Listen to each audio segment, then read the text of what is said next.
My mother forced me to play hide and seek every night at 9. Tonight it wasn't a game. She hugged me. It was always my mom and I that played every night at 9. We played it in the park. I thought this was normal. I knew other families didn't do this, but at the same time, I thought there was nothing wrong with us doing it. I liked the park after all. During the night, the air was so fresh and it was silent, and the trees seemed larger than usual. I should have known something about this was deeply wrong. She counted down from 100, giving me ample time to run away. My general competitiveness always made me run away and as far away as I could. I'd find some space behind many trees and I'd lie down. The park was large, but somehow my mother would always manage to walk past me at least 3 times in those 20 minutes. I'd always hear her speaking as she walked past me. "Come out, Clara. Clara, please come out. It's cold and I just want to go home." I ignored her.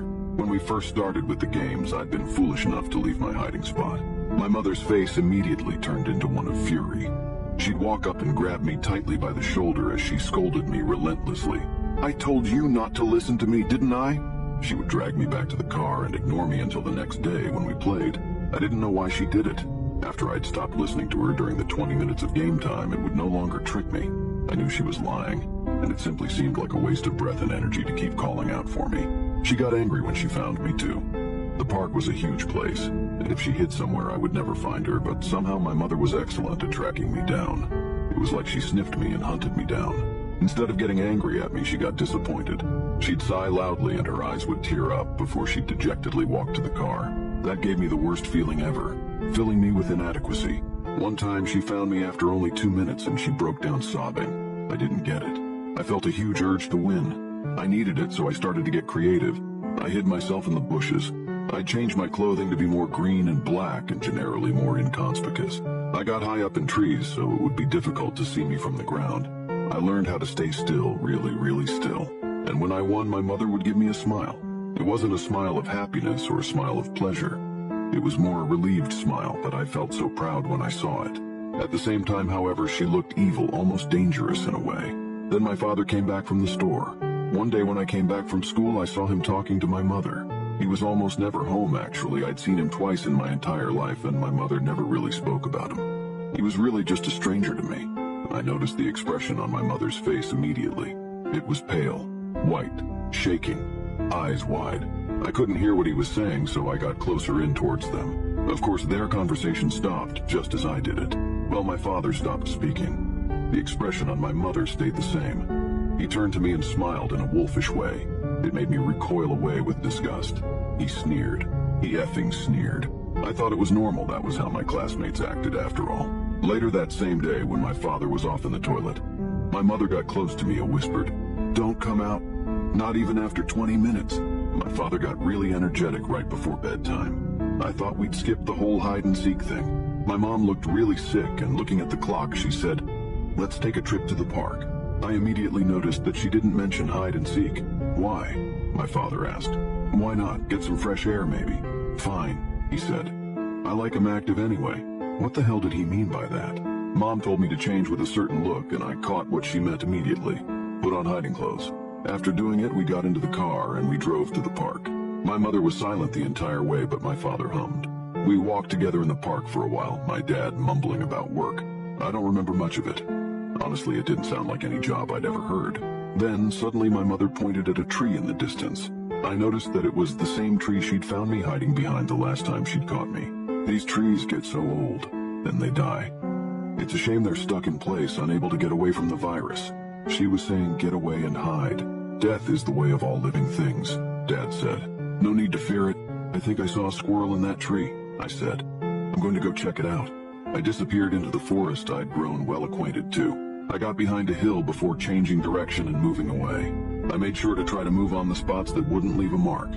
I needed to get far away before they noticed something was up. I thought about climbing a tree and hiding there, or about diving into a couple of bushes. Trees were only effective if people didn't check. Bushes worked great, but you'd have a small, if no, view of your surroundings. I chose the bushes, jumping into them and trying to control my breath. After a couple of minutes, I heard my parents walking in the distance. "Clara," Dad shouted. "Where are you, sweetheart? If you're hurt, please say something and we'll help." "Clara," Mother said. "Clara, can you hear me, darling?" My heart beat faster. I knew for a fact that I shouldn't leave the bushes. That was the absolute worst thing that could happen. I kept me breathing under check as they moved further and further away from me. Then they came back. Please, Clara, your dad isn't dangerous. Please come out. Clara, please, I need to get going soon. Please come out. Clara, Mom said.